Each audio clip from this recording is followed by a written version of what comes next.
Good afternoon.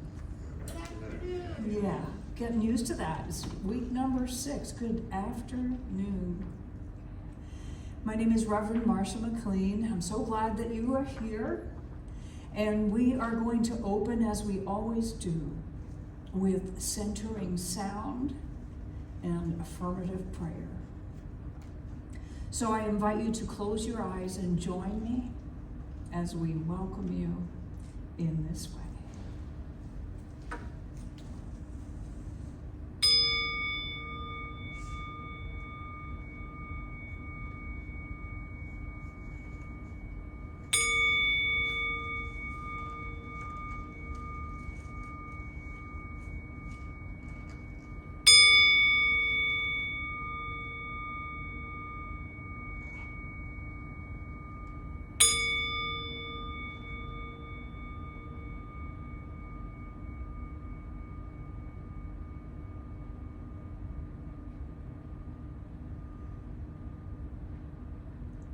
I know that there is one energy in this universe, one power, one presence, one substance, one activity, and one thing going on.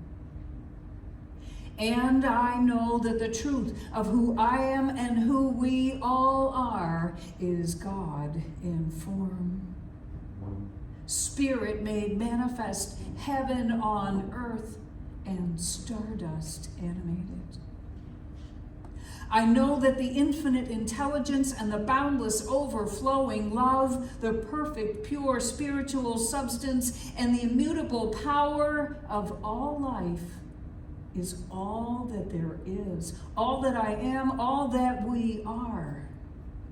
That our minds are one with divine mind, our hearts are one with the heart of all love, our bodies and our affairs are one with the body of God, and our lives are one with the one life. Needless to say, we are and have everything we need to be or to have, always at our fingertips, nearer than our breathing, closer than hands and feet. For all of this and the beautiful ways that it shows up together this afternoon, I give thanks. I release my word. I know that this is so, and together we say, and so it is. Okay. So it's time to put on your dancing shoes. Welcome, everyone. Have a seat wherever you would like, and we are going to start by standing and singing a wonderful song. Would love for you to join us.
Byers, and thank you, Ricky Brugger, for playing the vibes. Thank you, thank you.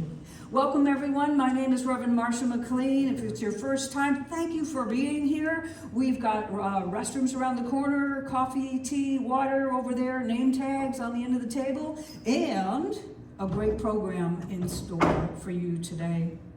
So first of all, I want to say welcome. Welcome to a place at the center of something great. Welcome to a place where you can rediscover your own greatness. Welcome to a place which celebrates your coming to share in the spirit of discovery. Welcome to a place which celebrates your taking whatever you find with you wherever you go. Welcome to a place you can enjoy while you are here, remember fondly when you are elsewhere, and return to whenever you choose.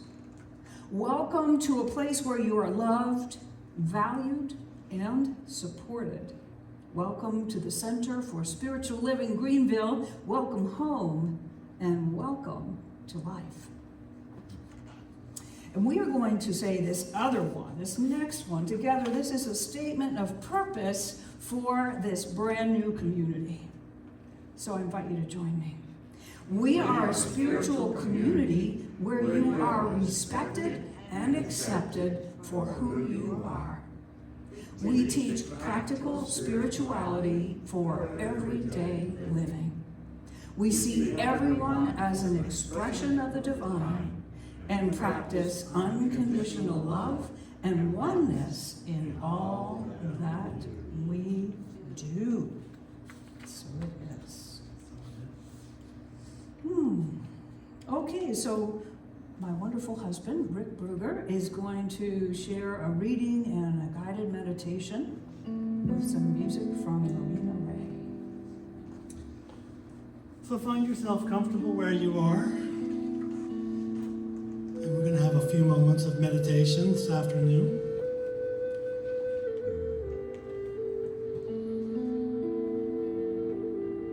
I'll be sharing a few words from Ernest Holmes in his booklet titled Creative Ideas. I'll share some affirmations. We'll have a few moments of silence together, and then I'll bring us back with an opening prayer. So find yourself comfortable right where you are.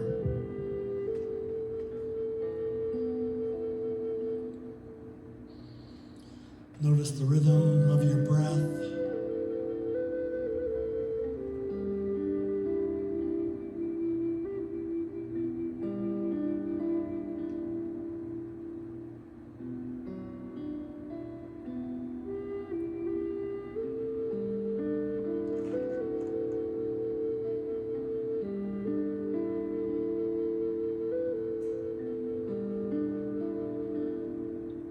And the beating of your heart.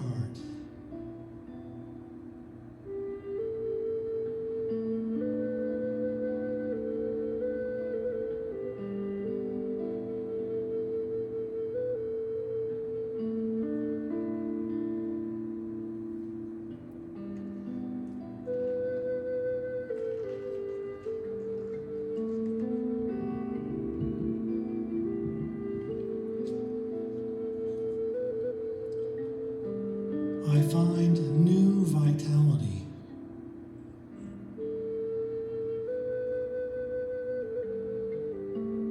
If God is all the life there is,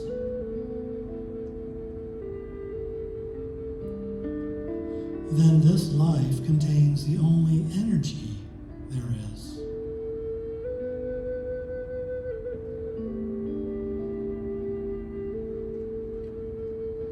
If we are really hooked up with the eternal, everlasting, and perfect energy,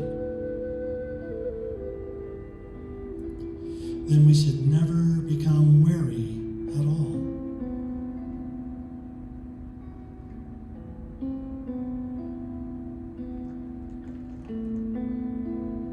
And when we have an enthusiastic outlook on life, we seldom become weary.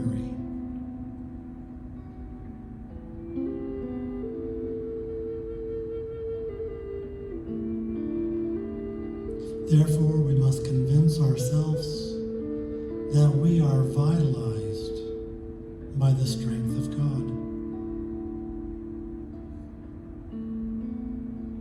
And we must do something to ourselves which makes it certain that this infinite energy shall increasingly flow through us.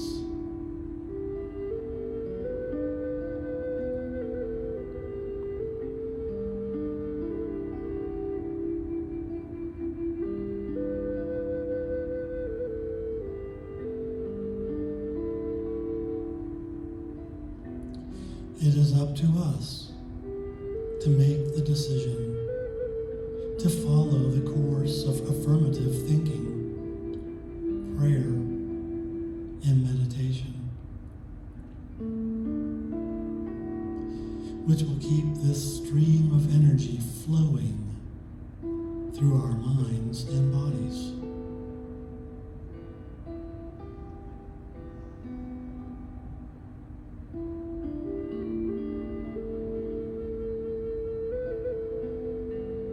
Today, I am energized by the vitality of the living Spirit.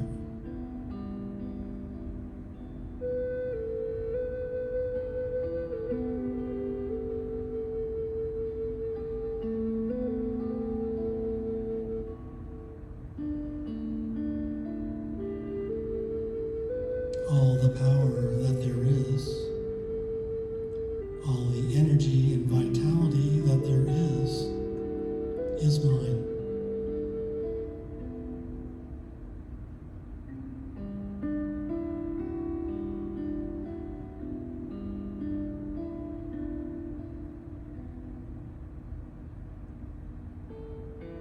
I am filled with an enthusiasm for living, a joyous expectation of the more that is to be, and a gratitude for what has been and now is.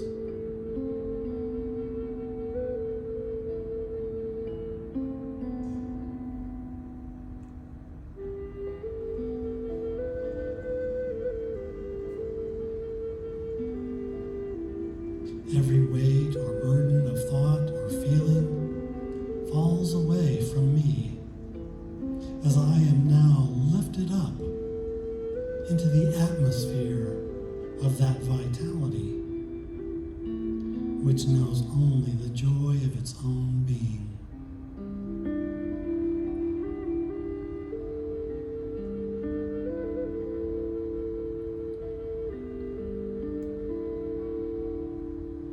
I now declare that God is my strength.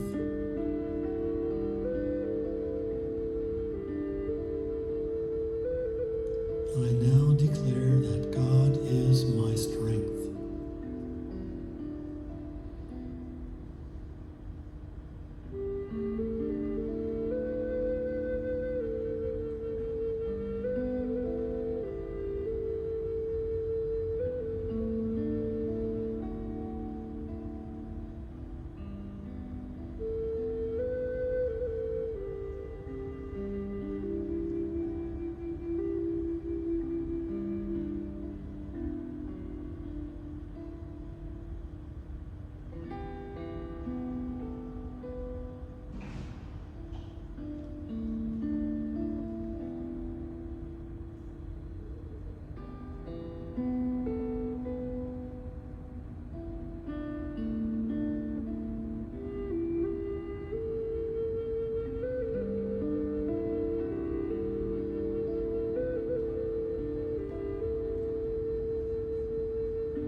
so grateful to recognize the presence of God as my very life. I recognize this power and this presence as all life, as all things, seen and unseen. I know that it is everywhere present, and that everything that is born out of this infinite intelligence. I know that each and every one of us is one with this power, one with this unconditional love. I know the promise is that this power, this presence, this love goes before us and makes the pathway easily fulfilling for all of our desires. All of our needs are met. There's a perfect synchronicity always going on for each and every one of us for that perfect fulfillment in the perfect sequence. I know that our lives go from good to greater good.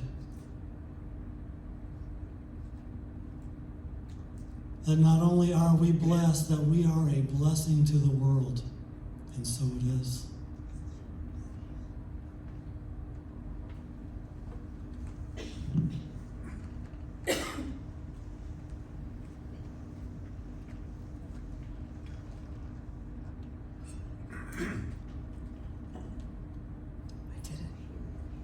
Hang on one sec. I decided to cough right before we got started. So we're going to pause for a second while that passes. Okay. So this is perfect. This is a beautiful song from Ruki Byers, which affirms peace. And I will affirm the peace of my sinuses.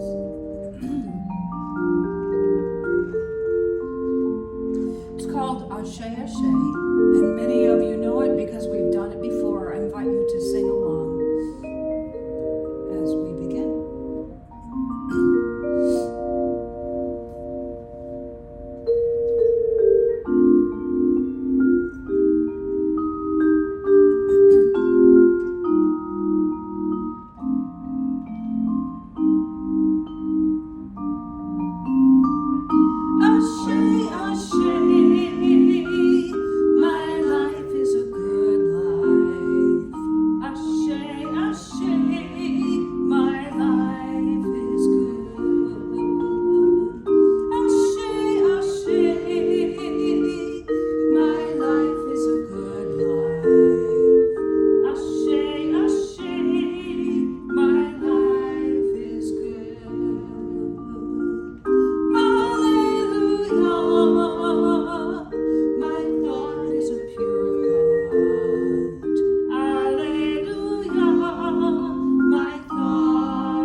Ruki Byers like all the way through today, aren't we? I think so. Close. Okay. You like the, I sure would. I'm taking possession of that. So, again, there are little note cards and pens over there. We are doing a recap of the last 4 weeks, and so I have a couple words of advice about that. One is that you can go to our YouTube channel and watch weeks 1, 2, and 3 for the month of July and do some catching up. And 2, trust me, we are going to learn some really cool things today. So first of all, what this is a recap of this thing that we've been doing for the whole month of July on the theme that we are all free. Because our founder, Ernest Holmes, talks a great deal about the law of freedom, which is like this overarching thing that says, to the degree that you understand anything in life, anything in the universe, it will work more for you. It will give you as much as you understand about it. So this is a continuation and a recap of applying that to our own lives. And it's also an introduction from us to this community of the core of who and what we're about. Because as we go throughout the rest of the year, we're always finding different ways to explore, to examine, to practice, to play with, to experiment with, to apply these universal principles in everyday life. So, when we talk about something working for us, we're talking about this power, this creative power of thought. We're saying that this power in the universe works for us by working through us, and it works for everyone equally, all alike, because it is governed by laws and principles, as is all of life. And again, to the degree that we understand them, they can work for us instead of just being a darn mystery. So we must understand this in order to use it correctly. It is done unto us as we believe. Now, I decided to start using some really cartoon symbols and stuff throughout the rest of this, because this is a tongue twister and a little bit of brain yoga too. It says that if we don't believe, it still works. And when I say it, I'm talking about the law of cause and effect, the law of attraction, the law of correspondence, that creative, responsive activity of life, of the universe, of the stuff that everything is made of, that responds to the impress made upon it and shows up as our bodies, our affairs, our circumstances, our experiences, the particular flavor of anything. So that's what I mean when I say it, okay? So if we believe it will not work, it really works by appearing to not work. When we believe that it cannot and will not, then according to the principle, it does not. It's just a different version of yes. But when it does not, it still does, only it does according to our belief that it will not. And I put approximately Ernest Holmes because I fiddled with the words and made them in block print, so it's almost a quote. I'm talking to you about the 4th section of the introduction of the Science of Mind textbook from 1938. So a lot of these words are his and not mine. So to work out our problems, we must do 2 things no matter what. And guess what? I'm going to back up for just a second because I want to say a little bit more about this. So whether you say God, Spirit, Creator, the I Am principle, the universe, whatever floats your boat, this intelligence does not punish us. We're not punished for not using a principle correctly, right? But we may suffer until we learn how to use it correctly. What would be a great example? How about electricity, right? Says the electrical engineer over here, right? We learn how to use something and it'll work for us more. And until then, it's a big experiment. It's a learning curve. It's life, okay? So to work out our problems, we must do 2 things no matter what. Ernest Holmes says, the one who wishes to scientifically work out his problems must daily take the time to meditate and mentally treat the condition no matter what the apparent contradictions may be. Think of this like being in a grocery store. You know when you're in a crowded store and, oh, thank goodness, they open up another line so you don't have to wait too long? Well, imagine that this line is open and there's no waiting. Human logic tells us that we should wait until conditions are right to have this or do that. And so we wait. How many times have we done that? We're waiting for the perfect moment, the perfect opportunity, the likelihood of the question or the request or the conversation going well or whatever. So we wait and we wait. Little did we know that though conditions have been waiting upon us. Ernest Holmes tells us that nature waits upon man's discovery, and he calls that discovery the greatest discovery of all. Here's what we discovered. The truth to realize when it comes to waiting for the right conditions is that conditions will be right when we believe that they are right. This really turns this whole thing on its head. So we discover that conditions arise according to the patterns that we give to the stuff of creation with our beliefs. At this point, movies like What the Bleep Do We Know and The Secret, they're old news. And before that, there were other things way back, obviously way back, 20s and 30s and 40s and 50s and so on.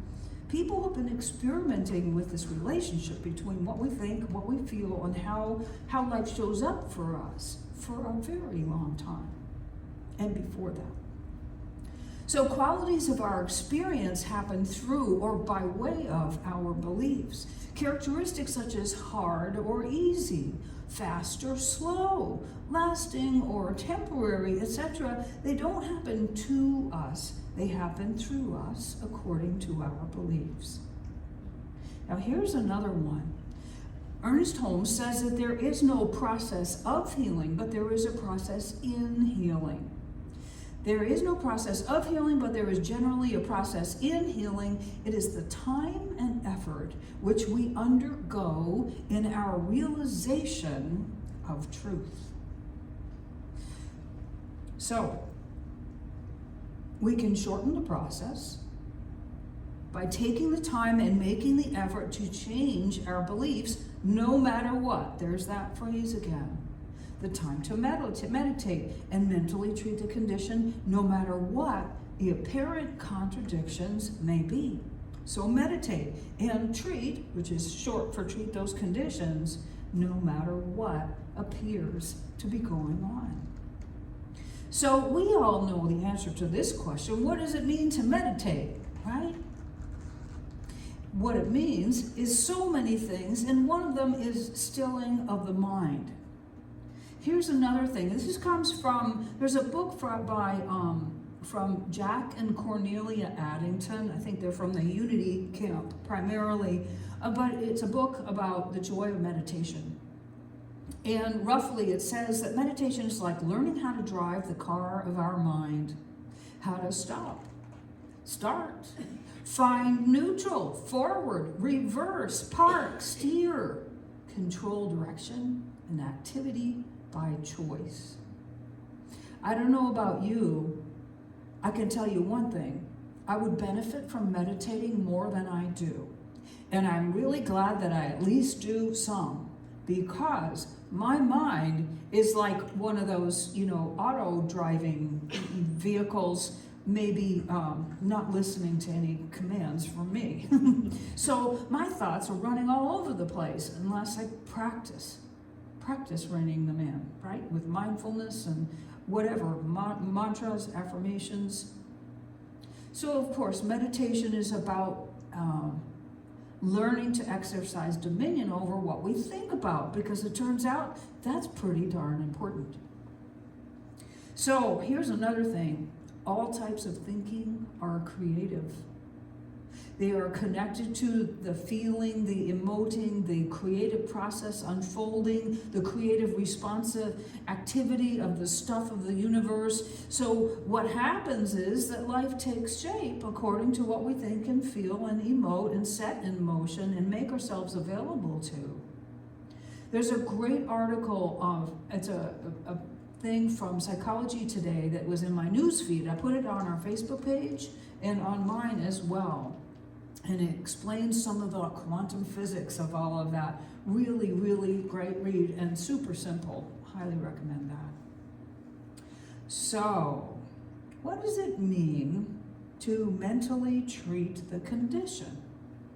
Well, this is part of something that is, it's done in different New Thought teachings in similar ways. In Unity, Divine Science, We Are Religious Science or Science of Mind.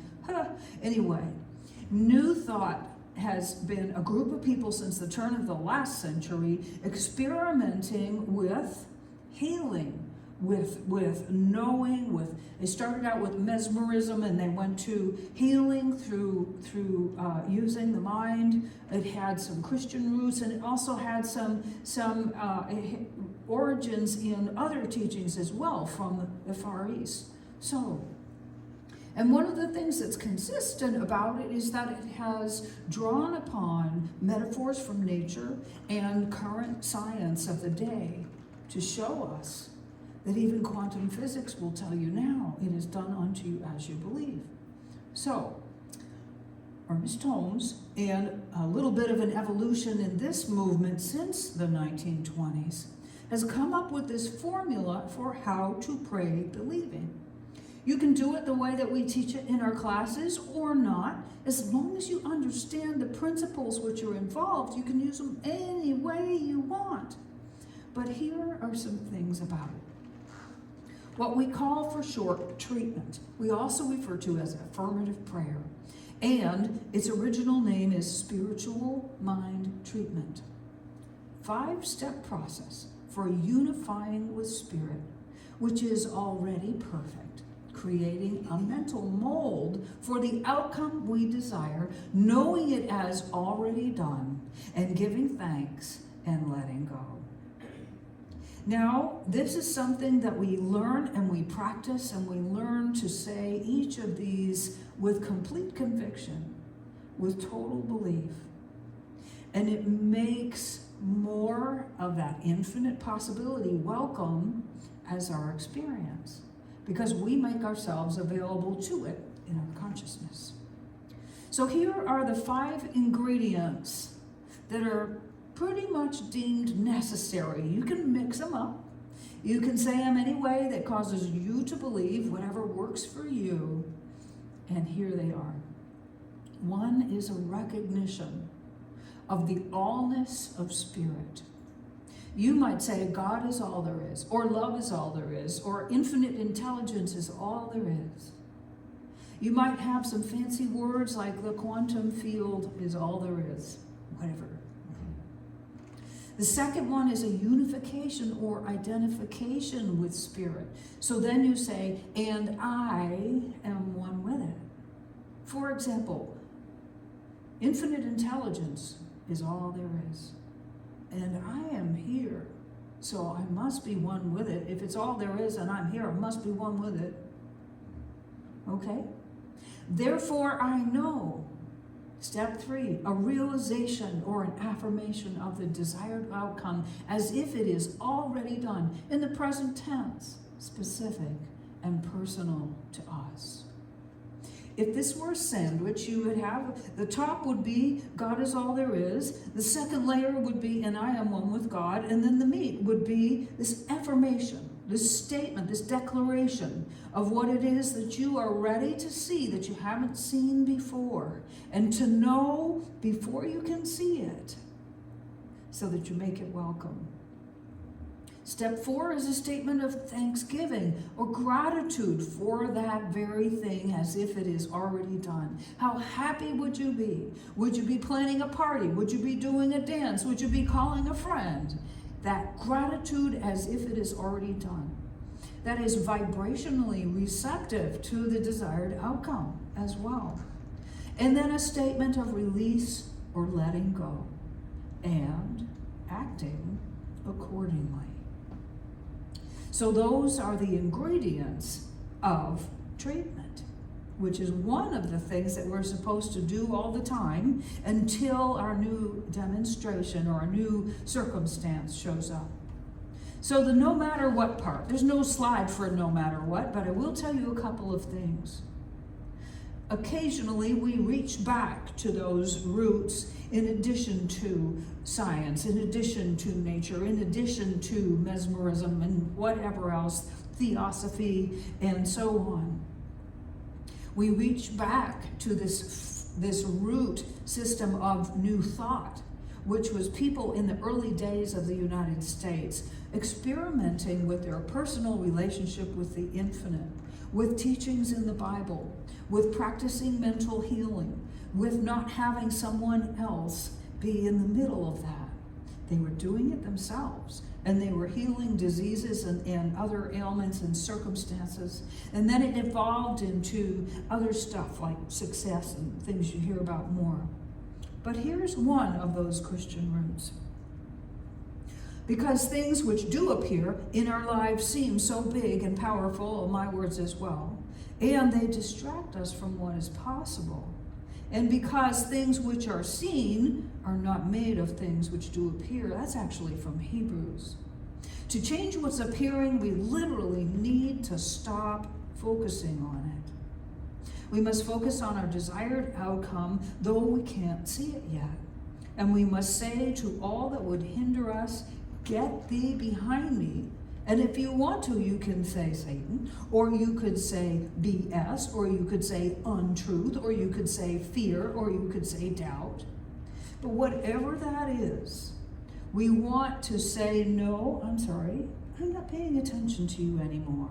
Because I'm practicing being able to see something that I can't see yet, but I understand that it is from the invisible side of life that all stuff comes. So I have to practice believing in order to make a space for it to become real in my life. So to be free from what's going on around us and change it to what we would prefer to be experiencing, we must, as Ernest Holmes says, turn away from all conditions, no matter what. Now, I will say there's a caveat here. Turn away from all conditions means, first, get to safety, for goodness sakes. If you're on a sinking boat or in a burning building or in a state of emergency, for goodness sake, get to safety and then get to work on this turning away from conditions and turning toward the preferred experience, dialing in. I shared, I think probably last week, I had a friend, I remember she was affirming on the way down as she fell on the ice and landed on her elbow. She was saying, "It's only a sprain." And what happened was that she reduced the experience to something more manageable. And plus she did all kinds of healing work that accelerated her healing process. There's so much that we can do to cooperate with how life unfolds by being willing to know what we can't see yet. Some call that faith. It's definitely belief. So Holmes says a false fact is neither person, place, nor thing. To the one who uncovers it, and once uncovered, it has no place in which to hide. So that means once we understand something, then it's not so mysterious and it doesn't have so much power over us. The illusion, once seen and understood, is made negative in the experience of the one who suffered by it. And while it is true that wrong conditions do exist, they could not remain unless there were someone to experience them. So what can we do? We can boycott them, right?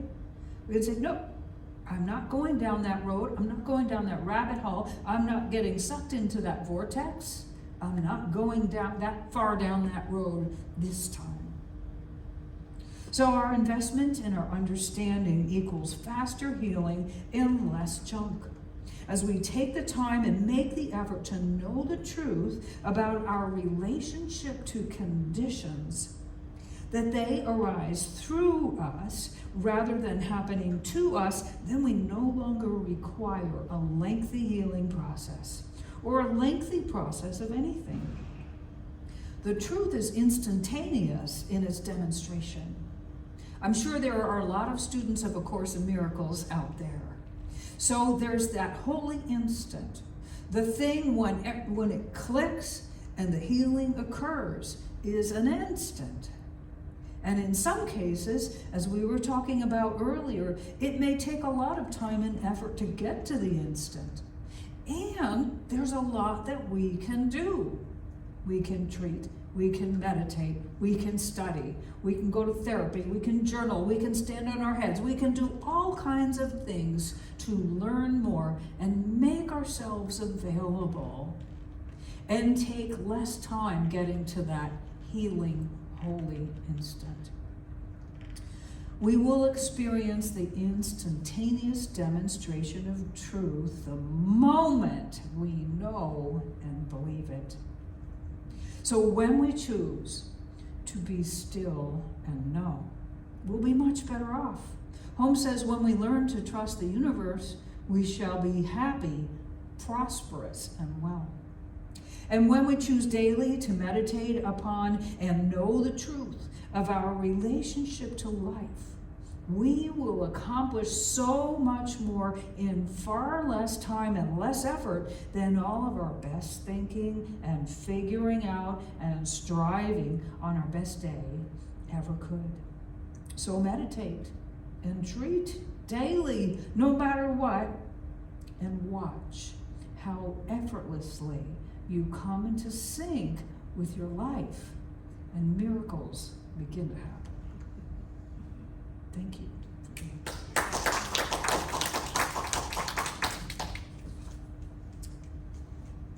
Okay, I'm surrendering the remote.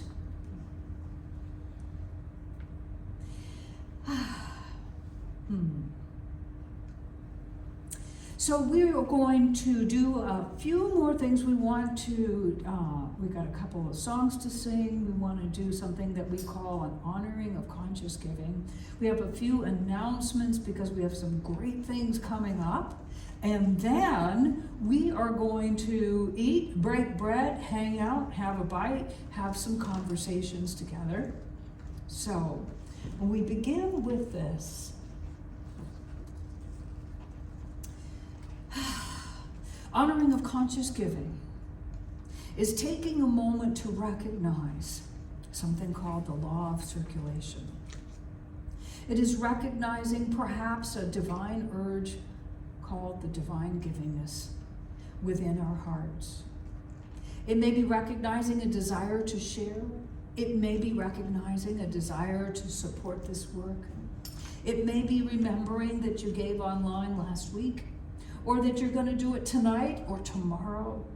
We want to take an opportunity to bless all of that giving. So we're going to say this affirmation that is on our screen together aloud. Today is filled with blessing for myself and others. Gratefully I accept of the divine love and givingness and extend them to everyone I meet. And as this goes around, this is just one way and one option that you can participate in that cycle. And I'm going to tell you about a couple of others as well. You can text the word GIVE to 864-263-1234. That's 864-263-1234. You can go to cslgreenville.com/give. We have information on this table on that white placard, and we have it over there where the food is as well, for ways that you can give electronically at your leisure. So thank you for all of them, and we bless them all. I'm going to pass this around, and as I said, you can accept whatever option that is of interest to you. Thank you. And we are going to sing.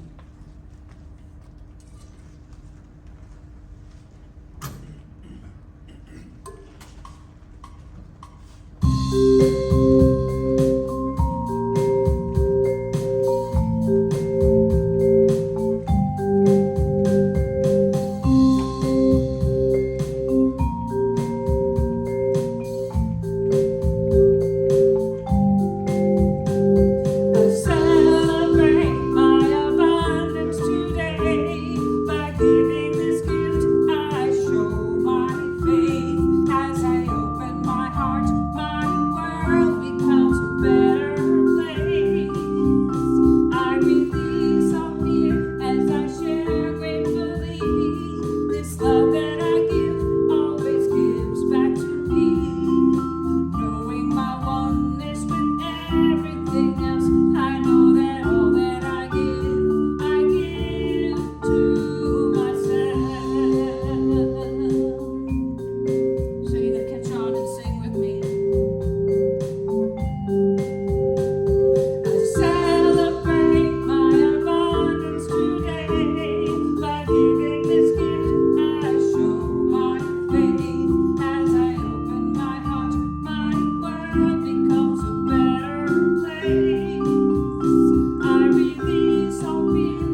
spiritual song.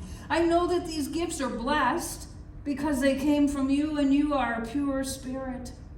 And so I know that they bless all of us in the giving and the receiving, and that our active participation in the law of circulation produces increase in each of our lives. And for this I am truly grateful and thankful, and so it is. Okay, so I've got a couple of announcements. So this is the Sunday Soul Feast, and we've got 4 different groups of people that are all going to arrive at one time, any day now.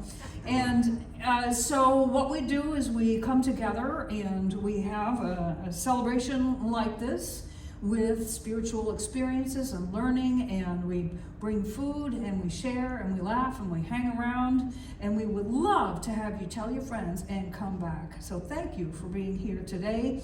Next month, which starts on the following Sunday, August 4th, we have a new series that is all about the greatness in each and every one of us. So August and greatness coming right out. On Monday evenings at 7 p.m., I know we have a bunch of people here who are part of this. We've been having these wonderful conversations. They are on Zoom, and you can go to our website and go to events and find a place to sign up. We would love to have you. You have to sign up so you get the Zoom link, just so otherwise we have weird people come and act funny. It's happened. So we have wonderful conversations every Monday night, and tomorrow we're going to have a great one about responsibility. We also have this class coming up. This is starting on Tuesday, August 27th for 5 weeks. It's from 7 to 9 on Zoom. It's called Change Your Thinking, Change Your Life. It is a 5-week introduction to Centers for Spiritual Living and this teaching. And also it is very, very contemporary, and there's no textbook. I mean, what's not to love about that? We're choosing to offer it on a love offering basis rather than for tuition, and it counts as an introduction class to all of the others, and you can go as far as you dare. Okay.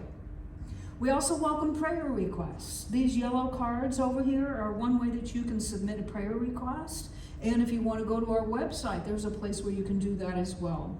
And when you do, if you do, we will do one of those affirmative prayers for you and be part of your healing. Okay. Also, we invite you to help us co-create, grow, share spiritual community honoring all paths and people. Like, comment, share, follow, friend, forward, subscribe, show up, and dive in. Okay. We're going to close with Joy, Joy, and this is one last time to stand up and wiggle if you're up to it.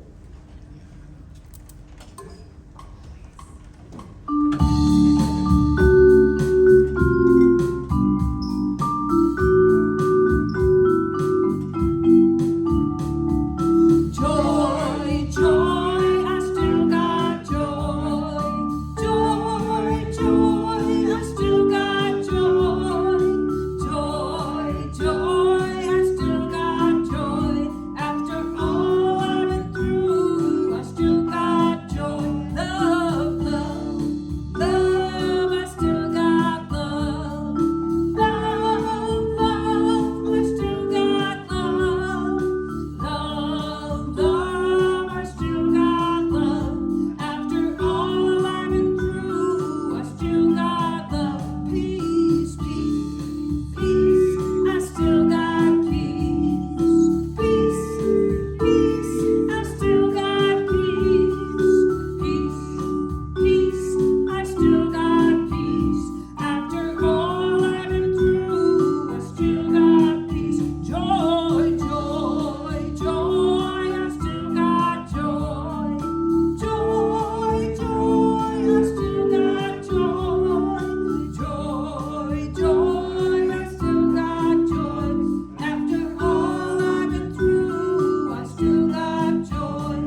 that Spirit has showed up so beautifully as each and every one of you, each and every one of us. And for this, I am so grateful and thankful. I know that we are blessed. And I know that as we go out from here, we carry that blessing wherever we go. And first, we're going to eat. So I know that that food is blessed, and I know our time together is as well. Thank you all for being here. Thank you all for coming. And so it is. So it is.